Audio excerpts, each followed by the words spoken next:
Hello, আসসালামু আলাইকুম। কেমন আছেন সবাই? আশা করছি ভালো আছেন। অনেক আছি।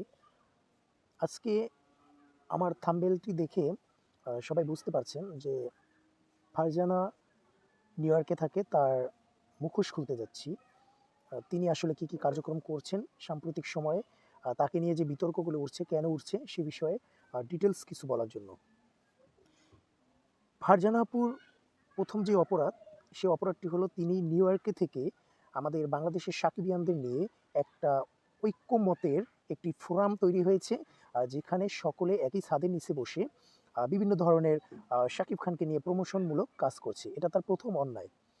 দ্বিতীয় অন্যায় হচ্ছে, তাকে বলা হচ্ছে বিকাশ রানী। তিনি বিকাশে বাংলাদেশ থেকে কার থেকে কখন টাকা নিয়েছে সেটা হয়তোবা কেউ প্রমাণ দিতে পারবে না। তারপরেও তাকে এই আখ্যা দেওয়া হচ্ছে, কিছু কুলাঙ্গার তাকে এই আখ্যাটা দিচ্ছে। সে বিষয়ে বলতে চাই, এই মানুষটা নিউ ইয়র্ক থেকে শাকিব খানের প্রমোশনে ডোনেশন করে থাকে। তাহলে আপনারা বুঝে নেবেন, এখানে তার দ্বিতীয় অপরাধ হচ্ছে সে ভালোবেসে নিজের গাইডের টাকা খরচ করে প্রমোশন করছে। ইভেন তিনি একা নন, সৌদি প্রবাসী থেকে শুরু করে অসংখ্য আমাদের ভাই বন্ধুরা আছে যারা শাকিব খানের প্রমোশনে খরচ করে থাকেন। এটাই তাদের অপরাধ। তৃতীয় যে অপরাধটি হচ্ছে, সেটা হচ্ছে এই যে শুরুতে একটা কথা বলে গেলাম ঐক্যমত, সেই ঐক্যটা তাদের কারণে তৈরি হয়েছে। সেই ঐক্যের কারণে একটা কুচক্রী মহল, তারা কখনোই ভালোভাবে কাজ করতে পারছে না। তাদের অ্যাটেনশন ছিল শাকিব খানকে নেগেটিভিটি ছড়িয়ে ফায়দা লুটা, ভিউ ব্যবসা করা, তারপর হচ্ছে মার্কেটে তাদেরকে সবসময় হাইলাইটস করে রাখা। সব কিছু মিলিয়ে ঝিলিয়ে তারা এখন এটা পারছে না। তারা মূলত আধারে পড়ে যাচ্ছে। সেজন্য এখন টার্গেট করছে কিছু সংখ্যক সাকিবিয়ানদের, ইভেন আমাদের। তো তাদের উদ্দেশ্যে একটি কথাই বলবো, এই যে ফারজানা সহ আমাদের যারা আরও ভাই আছে, আমরা সহ আমাদেরকে নিয়ে যারা এ ধরনের মন্তব্য করছে, আমি আমার মুখ দিয়ে কখনোই কোনো বাজে একটি সেন্টেন্স ইউজ করব না। বিকজ আমি শাকিব খানের ভক্ত, আমি শাকিব খানকে ভালোবাসি।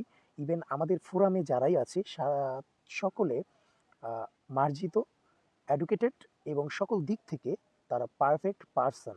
তারা কখনোই অন্যকে হেয় করে, অন্যকে বিরূপ মন্তব্য করে কখনোই ক্রেডিট নেওয়ার চেষ্টা করবে না।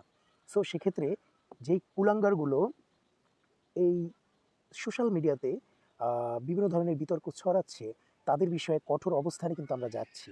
ঠিক আছে? তো তাদের বিষয়ে আমরা অলরেডি অবগত আছি।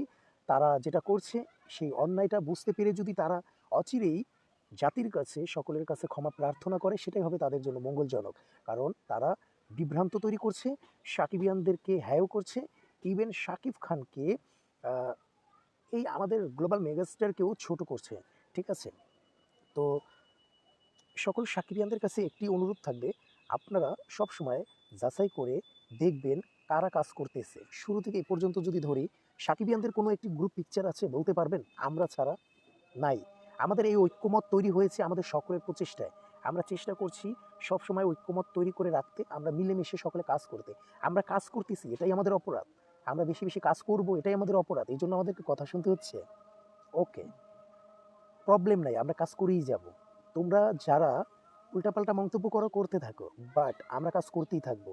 সো এই যে আমাদের মানুষগুলোকে নিয়ে নোংরামি ছড়াচ্ছ, এগুলোর পানিশমেন্টও তোমরা পাবে খুব শীঘ্রই। তো সাকিবিয়ানরা ভিডিওটি সরিয়ে দাও, এবং এই যে মুখোশগুলো খুলে দিলাম ভালো কাজের জন্য, যে ভালো কাজ করতে গেলে যে মানে কথা শুনতে হয়, এই জিনিসগুলো ছড়িয়ে দাও, সবার জানার দরকার আছে। তো খোদা হাফেজ।